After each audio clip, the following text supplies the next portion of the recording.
What's up, everybody? It's guubums back finally with another guide video. Obviously, I have taken a big break just because set 11 was ending, but finally we're at the new set 12. There's all new units, all new augments, all new traits, and an all new mechanic, and there's definitely going to be a lot to break down. If you guys are not familiar with the set yet, you guys definitely will have to kind of like learn the units a little bit, learn the comps a little bit, learn the traits a little bit before you can really get going. But hopefully this video will help you kind of get started on the different types of comps you can be playing. This video is only going to be centered around reroll comps, just because it does appear that reroll is going to be the dominant strategy as of the set release. Obviously this is going to be subject to change as the set progresses, but right now it does feel like reroll is really strong.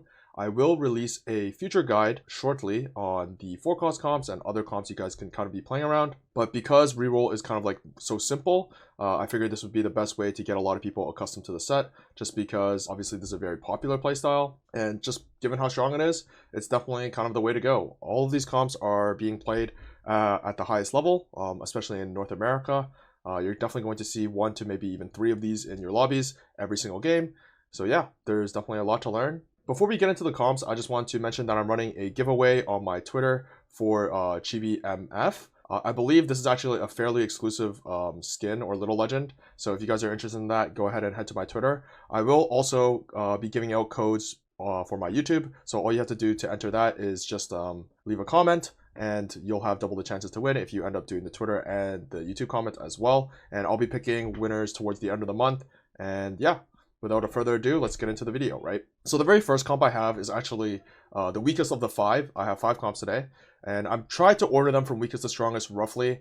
And the reason why this is going to be kind of like the quote-unquote weakest is pretty much just because it's slightly more niche, because as we'll see later on, there's a slightly stronger version of this comp, so to speak, that kind of uses the similar units, but it's played around a different unit. This one's played around mostly Nilah carry. Akali is kind of like your backup carry, but it's definitely played around Nilah. There's going to be a one in the future that's going to be playing around Kassadin, also a multi-striker. The thing that differs between these two comps is pretty much just whether or not you're playing Nilah versus Kassadin. Because Kassadin's a stronger unit right now, Kassadin ends up being the stronger reroll. Furthermore, you can actually play around Jax, which I'll mention a little bit later as well, which is another really strong rerolled unit. But the reason why this is worth noting is just because sometimes you're in the spot for Nilah. Say you have a Nilah 2 in the early game.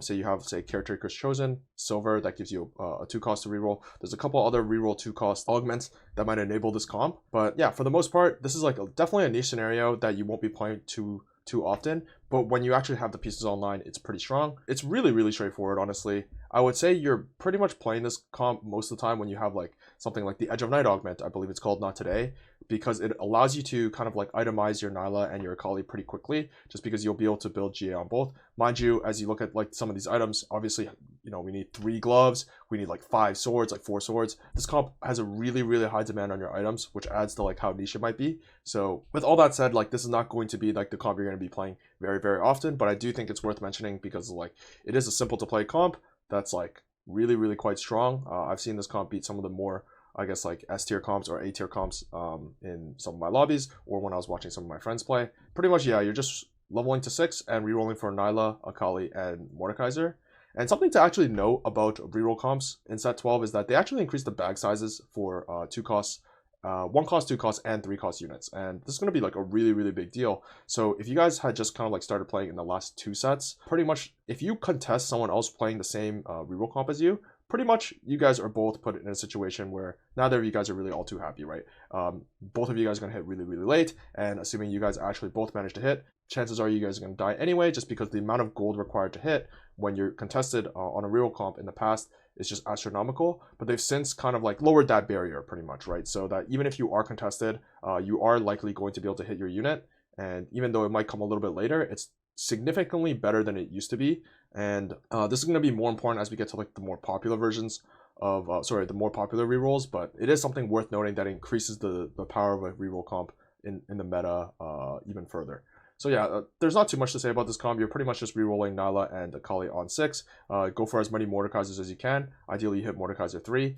And then as you scale into late game, you're just playing Gwen Fiora. Gwen Fiora is actually another different comp, but popular, a 4-cost comp that, you know, hopefully in the future I'll be talking about. But yeah, you're just capping around Gwen and Fiora. There's not too much to say with this comp. It is pretty contingent on hitting an early like Nilah 2, either 2-1 or 2-2. Maybe you have a reroll augment such as like Trade Sector and you hit Nilah 2 pretty early like that, you do probably need to have like something close to a BT in the early game to kind of angle this comp. And once again, it's a little bit of a niche comp because if you do have items like that, if you do have, say, a Nilah 2, there's a lot of different ways you can actually choose to play that setup in the early game. But it is still worth mentioning because this comp can compete with some of the best comps in the game. Next up, we have Mage Reroll. This is another somewhat niche comp, but the reasons for it being a niche comp is actually slightly different than the previous comp.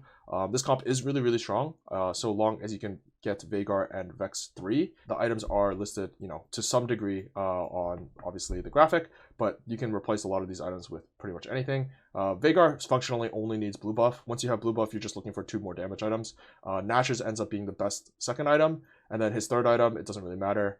As always, you can go Death Cap, you can go Jewel Gauntlet, you can go Gunblade, you can go Giant Slayer in the worst case. Giant Slayer is pretty bad. Try not to do it, but in the case that you do have it, it is reasonable. Jewel Gauntlet tends to be the best because Veigar's passive actually generates ability power as the game progresses. So like you get 3 ability power for every charm you've purchased throughout the entire game. So if you get a Veigar on stage 3, but you bought 2 charms on stage 2, that means Veigar's already getting that 6 AP. And this is going to be really, really important as we get into the late game, right? So on stage 5, by then you're buying upwards of 10 to even 15 charms sometimes, right? So that's 30 to 45 AP on Veigar, which is about 2/3 of an item. So Death Cap currently gives 50 AP, but it comes with a 20% damage amp. And pretty much you can think about the passive of this Veigar as like 2/3 of that Death Cap, right? Because you're getting that 50 AP, you're not getting the damage amp, but it becomes really important when you're like talking about some of Veigar's itemization, right? So Veigar getting a lot of AP through other means might not want to stack heavy AP just because it's better to stack other sources of increasing your damage, such as spell crit, such as damage amp, instead of like going super, super high into AP. So that's why we'll see something like a Nashor's. This gives a lot of attack speed, very, very strong. Blue buff is functionally mandatory, but Shojin will work as well. The reason why Shojin ends up being worse than blue buff, once again, is because blue buff gives the same AP as Shojin, but it also gives you this 8% damage increase, so that any unit that uses blue buff and Shojin equally will always slightly prefer blue buff. That being said, blue buff is a little bit tougher to come by just because you need 2 tiers, and more often than not, you actually also want a Shiv. Spark also works really well in this comp, unlike some of the other comps that you guys might see. Actually, I think Spark in this set is slightly weaker than it has been, just because it appears that most of the magic damage carries are going to be full AoE units. We're seeing stuff like Kog'maw, we're seeing stuff like Nami. These do a lot of AoE units to the backline, and it is really difficult for your Spark to hit the backline. So in that case, Shiv ends up being better. We put our Morello on Nami. If we have a Sunfire, we can Sunfire Vex. It's also fine. It's not ideal because Sunfire doesn't end up being kind of like that true frontline item that we'll need. But for the most part, Vex's only real item is Stoneplate. Like, you can go as far as to build 3 Stoneplates. By the 3rd Stoneplate, it's not really worth it. But 2 Stoneplates is for sure fine. 3rd item is normally either Redemption. You can see some of the utility items, as mentioned, like Spark and Sunfire. And Declaw is also really strong. Otherwise, like, any real defensive item is going to be fine. Like, I believe Steadfast is going to end up being really strong just because as we've stacked up all these resistances, the damage reduction, I believe it's now renamed to durability, becomes a lot more valuable. So the comp is pretty simple. We're just playing around a 5 mage setup. In the mid game, you can actually just play 3 mage, and you could just kind of like play whatever around it. So like this could be something close to your level 5 board. Veigar's a Honeymancer, so we can play Honeymancer in the mid game. This is a pretty strong mid game trade. It doesn't really matter which ones you're playing. Obviously, in the early to mid game, you don't always have your choice of like what types of units you always want, right? So if we just have a Kog'Maw, say a Nunu, then we're going to have that 3 Honeymancer online, and it's a pretty strong mid game board. Same is true if you end up actually going 5 Honeymancer. Just mind you that Honeymancer has very poor scaling into the late game, so we're definitely going to want to get off that for something a little bit stronger. One way to go about that is to go play around something like a Nami, right? In the previous graphic, I actually had a Zillion and a Bard, right? And the reason for this is because it gives you Chrono, and Preserver actually is one of the best traits in the game. This is going to be something that's just like a little bit meta dependent. I imagine it's going to be slightly nerfed as the set progresses, but right now a lot of comps are really filling out their quote-unquote extra slots with preservers. So in this comp, we might actually see, instead of playing around 5 mage, we can play something like scaling with Karma, right? We can actually play 4 Chrono, so then that looks like this, and it could be something like this. But then obviously this is pretty reliant on a 5 cost, because otherwise you're playing Jax, which is not really all that worth it. But yeah, pretty much just try to fill out. The core of this comp is Vex 3, Veigar 3, 3 Mage, and past this exact board, you're not really thinking too hard about like what your remaining units are. It's just anything that kind of makes sense. I left a couple options in. 5 mage tends to be the most standard way, but there are going to be other ways you can kind of cap out your board, even if you don't look for 5 mage, right? Obviously, mage also has Nora, and Milio pairs really well with Bard because we're already playing Bard for Preserver. We could obviously play Morgana as the game plays out, and then Rakan, I believe, also can go in for more Preservers, more mages, and then where's Nora? And then you get Yuumi as well. Like, this is probably like your max cap endgame board, but realistically, you're not going to be able to have every single one of these pieces. So we just drop out on some of these 5 costs, and this is, as we said, this is the core build, right? Moving on, we're getting to like the really strong comps of the meta, which is all the 3 2-cost reroll comps. So the 2-cost reroll comps are Kog'Maw, Kassadin, and Syndra, and I'm going to talk about them. They're roughly ordered once again, so this is probably the weakest of the 3, but interestingly enough, like, just because something is perceived to be the weakest of the 3 doesn't actually mean that you should be playing it any less than some of the strongest, right? So what is, really beneficial about this comp, at least right now, as of the first day of the set release, is that this comp is much less popular than the other 2. So I did mention how you can play reroll comps while contested now after the system change, but this comp being less contested, it's still in your best benefit to play a comp that's less contested, right? No matter what, how much easier they make it to play a reroll comp contested, it's still always going to be in your best benefit or best interest to play a comp that's not contested by anyone in your lobby. So this not being as popular right now is definitely a good option for a lot of the players watching this, and try to get on it before it gets, really ramps up. But that being said, like, say this comp gets popular, we might see a lot of things really pop up and get a lot popular. This happens every set where like the first couple days we kind of have like a really good idea of what the meta is, but then it just so happens that like, oh, we were missing like certain kind of like ideas about different other comps that made them a lot stronger, and we're definitely going to see a meta shift.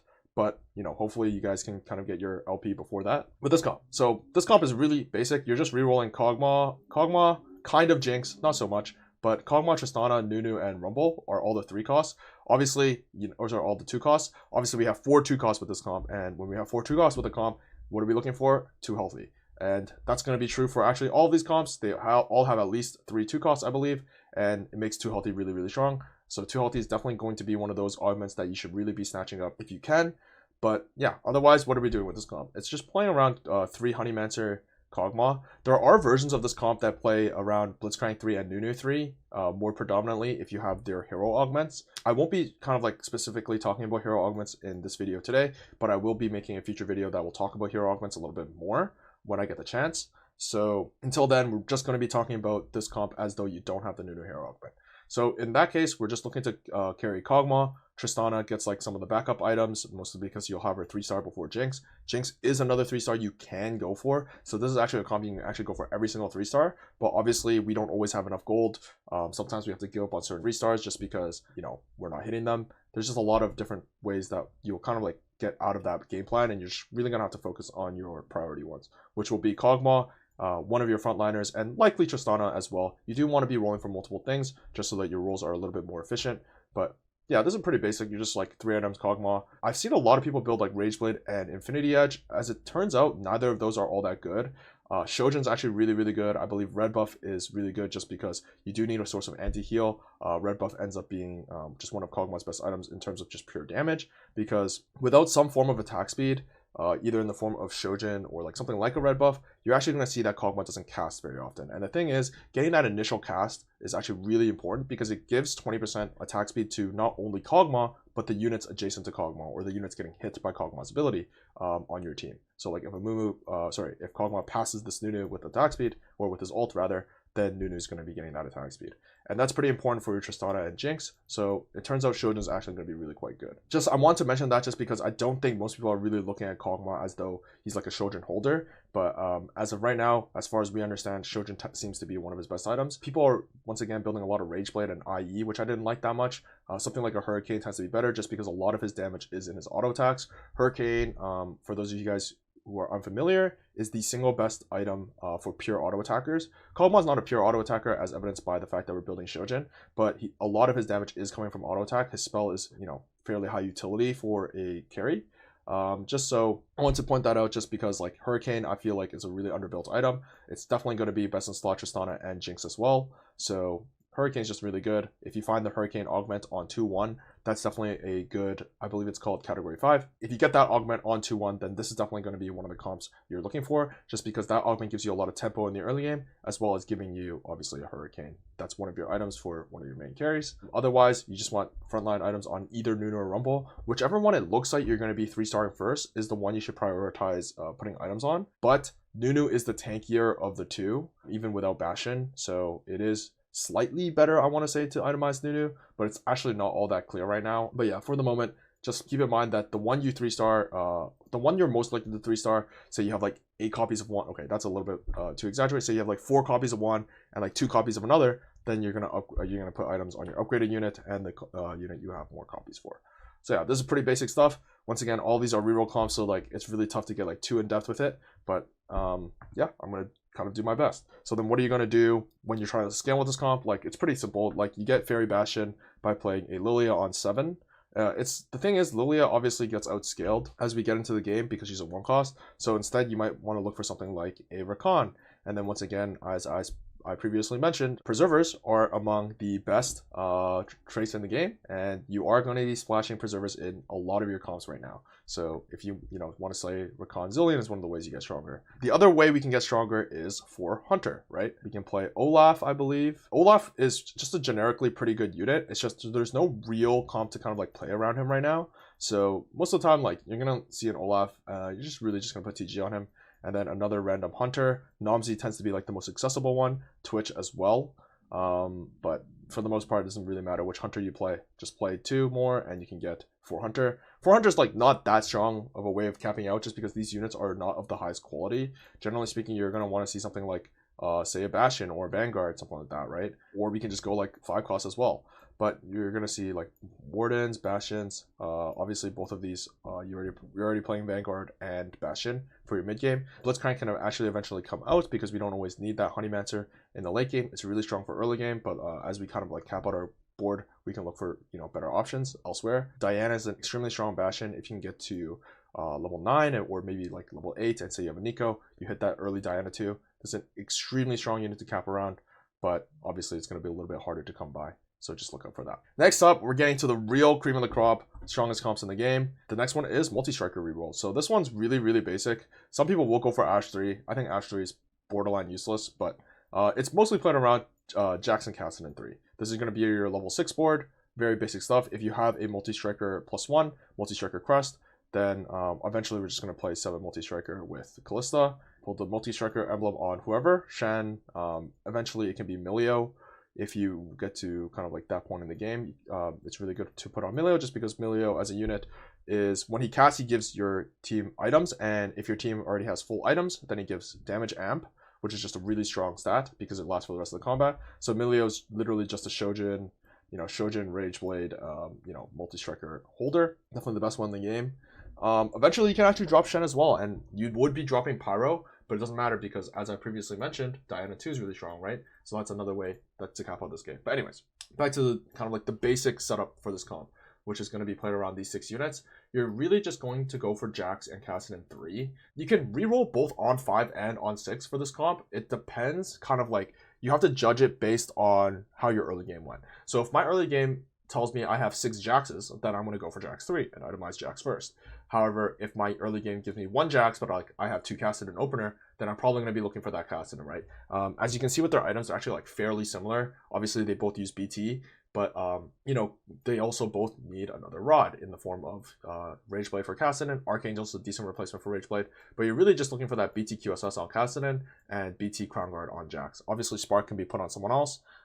We can go for another BT, for example, on this guy. We can go for GA in some cases, but for Cassidy specifically, it's really going to be mostly that Rageblade. I believe Archangel's is playable, but it is significantly worse. And then for Jax, same idea. A Crown Guard is the best, but you can go for Death Cap. You can actually go for tank items as well, Redemption. He does enough damage that like both tank items and damage items do really well on him, just because he gives himself a decent number of tank stats, and he does enough damage so that even healing is going to be really good for keeping him alive. Yeah, this comp is really simple. You just go on 6 and reroll for Cassidy 3, and then you scale by playing either 7 Multistriker if you can get access to it, or if you don't hit this, like pretty much if you never hit a Camille, then you're gonna have to find like another 5 cost to play. You could just drop Ashe, assuming you don't have Ashe 3. You can just play Kalista plus Rakan is really good. because then your Callista with, say she's 2-starred with the fairy item that you get for 2 fairy. It's a really strong item. Then you can like proceed to kind of like start itemizing Callista.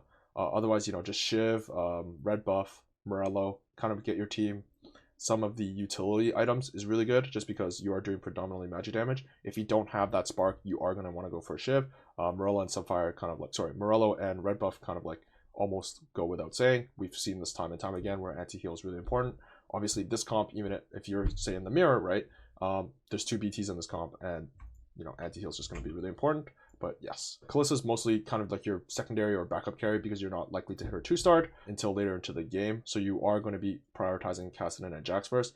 If it doesn't look like you can get Jax 3, then you can like kind of look to itemize a Kali, but it's definitely significantly worse, which kind of like is a little bit counterintuitive just because Jax is a 1 cost and a Kali is a 2 cost, but the game's not always perfectly balanced. So right now it just appears that Jax is better, which is again why I mentioned all the way back with this comp is that this comp is going to be a little bit niche because this comp is being played around Akali Nilah. Well, Nilah is worse than Kassadin slightly, and Akali, as evidenced by this comp not stacking Akali, is worse than Jax. So obviously this comp is going to be the better version of this comp. Doesn't mean this comp isn't unplayable. Doesn't mean this comp is completely overpowered, even though it is quite strong. But just look for your spot to play them when you can. And once again, like if you have 8 Akalis or like, even 6 or more Akalis and you have some AD items in the form of say IE, a second BT, Edge of Night, Deathblade, these types of items, you can always feel free to stack Akali and she will put in work. But it is just slightly stronger to do Jax just because Jax is like available earlier into the game, and sometimes you can just play around Jax if you open with a lot of Jaxes. Moving on to the last comp. This is the best comp in the game right now. That includes all the 4-cost comps as well. But this comp is absolutely wild. So you're pretty much just playing around Syndra 3. No other 3-star actually matters all that much. But, obviously, once again, we want to be rolling for multiple 3-stars. So for efficiency's sake, we roll for some of these. Shyvana as well. Everything can be 3-starred, even Elise can be 3-starred, because at the end of the day, any of these 3-stars actually make a big difference.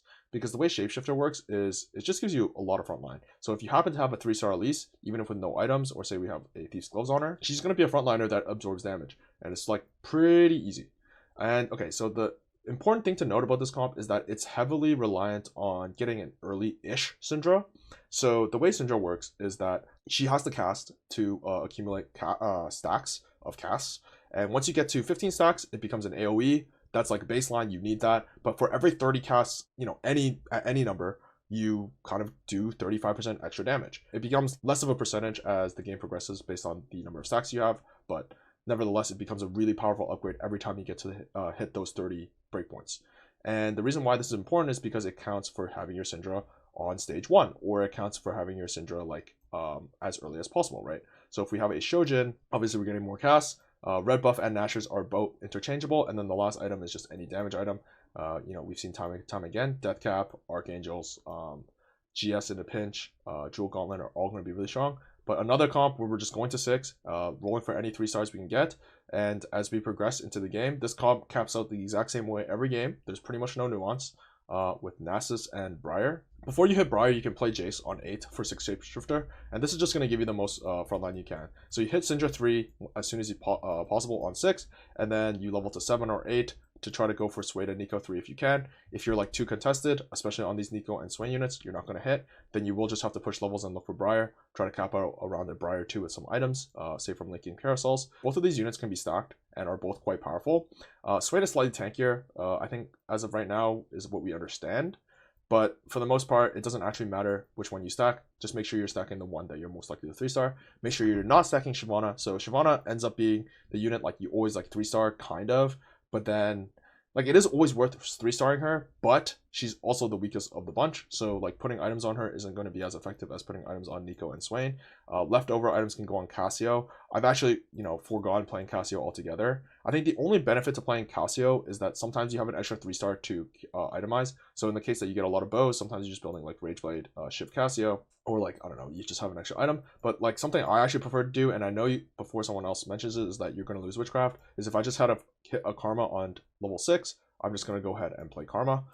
She has a lot of utility in her spell just because of the heal. And yes, you lose Witchcraft, but Karma is a significantly better unit. And you can itemize Karma in a similar way as itemizing Cassio. Karma 2 is going to be like as strong as a Cassio 3, and Karma 1 is going to be stronger than a Cassio 2. So if you get that Karma early, it is better to just play it. This is like something I feel like most people miss on, even though like they kind of like implicitly understand how strong Karma is, but it is definitely just something to look out for. And then as for frontline items, the best one in the entire game for this comp is Redemption, but obviously it's a little bit harder to build, right? Because our first tier always has to be saved for Shojin, or in some cases blue buff, right? So it's just like a mana item for Syndra, that it's going to be hard to build Redemption. But it's still fine to look for it when you can. It's going to be the strongest item. Other items include Declaw, Stoneplate, all these good stuff. Declaw actually ends up being really strong right now because Kassadin's an AP comp, Syndra's an AP comp, some of the AP 4 costs are meta, both in Karma and in Nami, and they kind of like struggle to deal with these big super tanks because the AP kind of 4 costs are more geared towards doing like AoE damage now. So Nami's like really hitting the entire backline, Karma's hitting like the backline more. So those super tank frontliners like the Swain are going to be really hard to kill. But if they can't finish off your Syndra, then you're always going to have that DPS to kill off the rest of their board. And yeah, that's the video. Hopefully you guys found this informative. I will be releasing other guide videos as the set progresses. Hopefully I'll have 2 coming out soon that talks about augments, that talks about other 4 cost comps, as I mentioned previously. But yeah, if you guys like the content, please leave a like, please subscribe. As I mentioned at the start of the video, I am doing the giveaway, so please leave a comment if you guys are looking to win that. And until next time, peace.